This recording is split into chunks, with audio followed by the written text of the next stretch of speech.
Зашто зборувавме пред 2 минути? За тоа дека оваа власт се интересираат само кадровски прашања.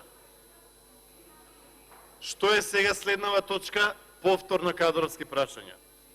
Велев дека имаме повеќе од доволно директори, раководители, заменици директори. Сега ајде што именувавте и именувавме пред малце и затворивте дискусија за директор. Ајде сега веднаш и заменик директор. Зашто треба најголемите две партии да се договорат да поделат функции и така натаму и така натаму. Значи имаме пред себе 6-та точка на дневниот ред. Предлог за избор на директор и на заменик директор на дирекцијата за заштита на личните податоци. Тоа е таа битка за привилегии, за функции, тоа е таа желба за именување на неброено раководители и раководители. Дискутирав пред малце, ниту еден од присутните, колку се некаде 30 на пратеници од владачкото мнозинство, ниту еден единствен не противречеше на тоа. А го реков следново: малце ви беше што имавте стотици и стотици директори, со вашето стискање на зеленото копче пред неколку месеци усвоивте амандман во Законот за јавни предпријатија, секаде кај што има директор да има и заменици директори. И нова свита, нова фаланга, нов контингент на стотици заменици директори во јавните предпријатија. Има ли логика, почитувани колеги, во јавно предпријатие во мала општина, кој што има одвај десетина вработени со се директорот, вие да воведувате заменик директор, па тој да има возач, па да има секретар или секретарка, да има помошник и асистент. Имате јавно предпријатие во кое што на хартија работат 10 или 15 луѓе, а реално работи еден, зашто сите други се функционери. Директорот има директор, па има возач, па има секретар или секретарка, има помошник. Па замените директор е исто така вработен, па тој има возач, па тој има секретар или секретарка, тој има еден или двајца помошници. И на тој имате раководител на оделение, едно раководител на оделение, друго, и на врвот од целата таа пирамида има еден човек извршител што работи. И за вас тоа е нормално. И за вас тоа е во ред да го плаќа овој народ.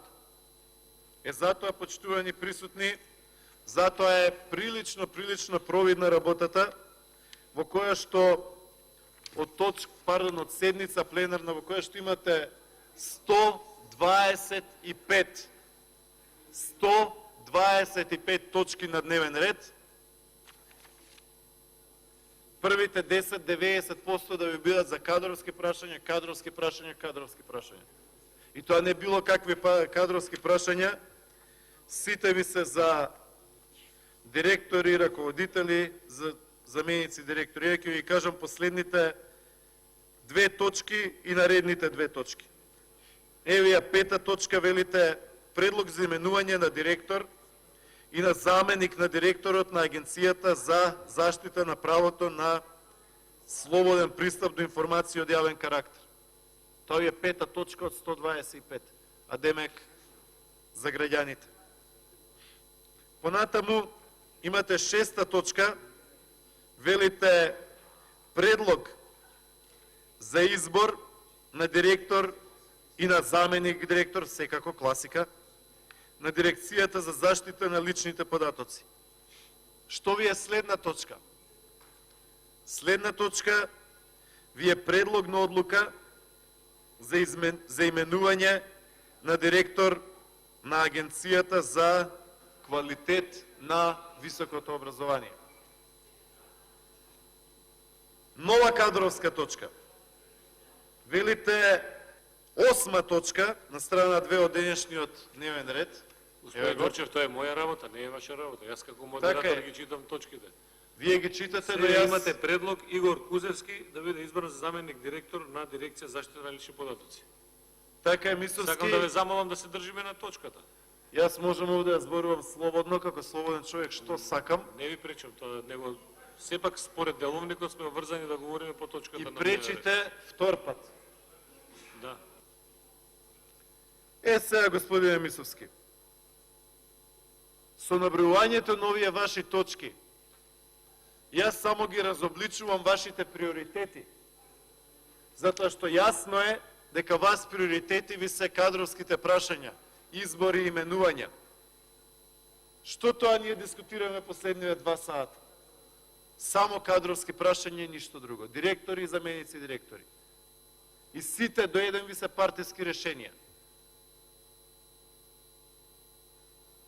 Што дискутиравме пред малце, не можеме на комисија да појдеме и да дискутираме во соседната сала Борис Тајковски, Комисија за економски прашања. Дискутираме за тирзовите. Зошто дискутираме за тирзовите? Затоа што имаме катастрофа во делот на странските инвестиции. Една инвестиција нема донесено. Затоа што имаме аналфабети, некомпетентни министри за странски инвестиции, на кои што имињата не им ги знаеме, а кои што треба овде да носат фабрики. И никој од нив нема донесе на една фабрика.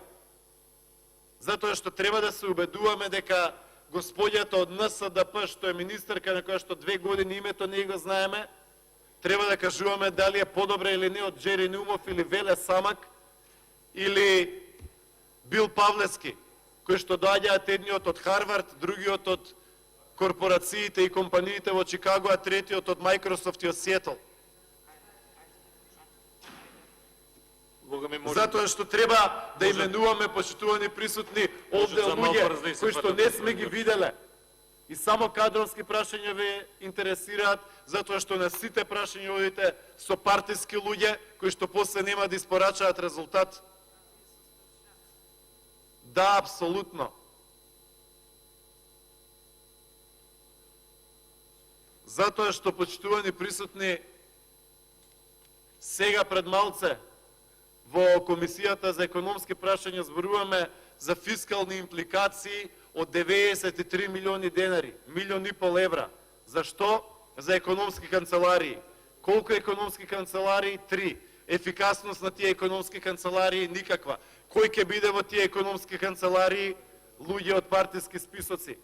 Колку инвестиции ќе донесат тие луѓе? Ништо. Затоа што пред 2 месеци изгласавте министер друг за странски инвестиции, поранешен пратеник со кој што јас сум одел на меѓународни конференции и кој што на сите 5 конференции на кои што сме биле, ниеднаш не побарал збор. Ниеднаш, 0, 0. Кој што имаше 5 реченици да каже, инвестирајте во Македонија поради тие причини. 5 пати сум бил со него на меѓународни настани, од коректност не го спомнувам името, 5 пати сум бил со него, да, за инвестиција, колега, без ресор. За бизнес клима, имено, ето. Ниеднаш за ништо не се јавил да зборува.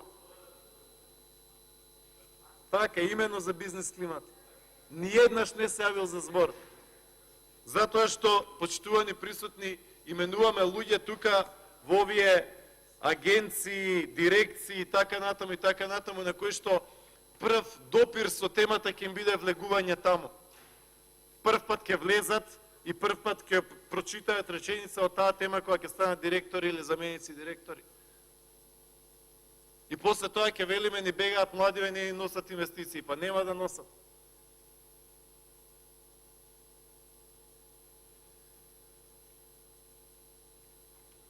Затоа што толку кадровски битки за привилегии, овде веќе се изгуби секаков усул за квалитет или било што, затоа што еве го кажавме 10 пати примерот во Велес. Оглас, конкурс, не влегува првиот, не влегува вториот, не влегува третиот, влегува 10-тиот. Не влегува оној со 75 поени, влегува оној со 40 поени. Ако го овој првиот, вториот и третиот ќе отидат у Германија, ќе шириме рамења овде и ќе викаме ах, таква е судбината. Тоа е таа кадровска политика. Катастрофа. Реплика.